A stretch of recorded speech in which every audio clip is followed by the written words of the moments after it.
Hi everyone, welcome to my YouTube channel. In this tutorial I will show you how to use the vector node. First things first, we have added this cube to the scene, then go over here, hit Shift A. So let's search for the vector node like this, drag it and drop it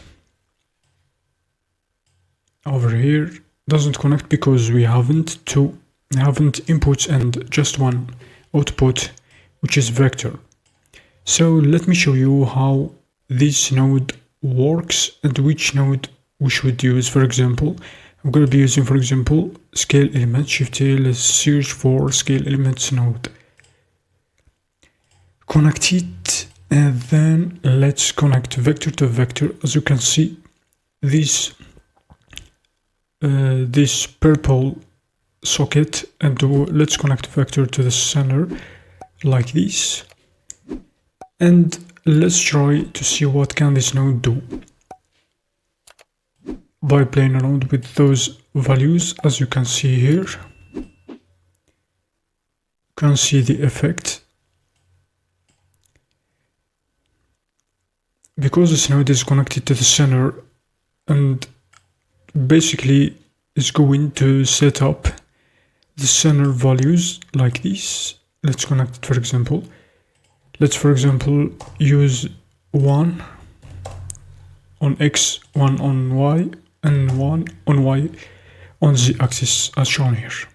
Because the center is over there at the center of this cube,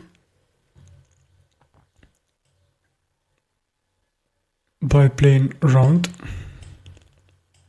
let's see what can this option do.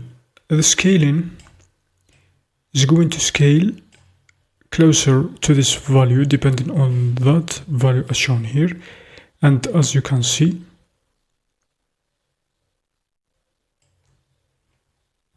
and this node allows you to import a single vector to manipulate vector sockets of other nodes.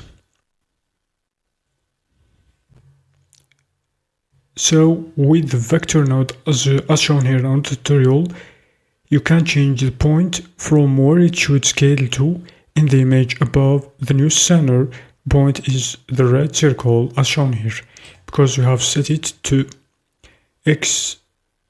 Its value is 3 and shown here, and you can see where area to scale to, which is the X3, and on Y and Z is set to 0. And that's it for this tutorial. Thanks for watching.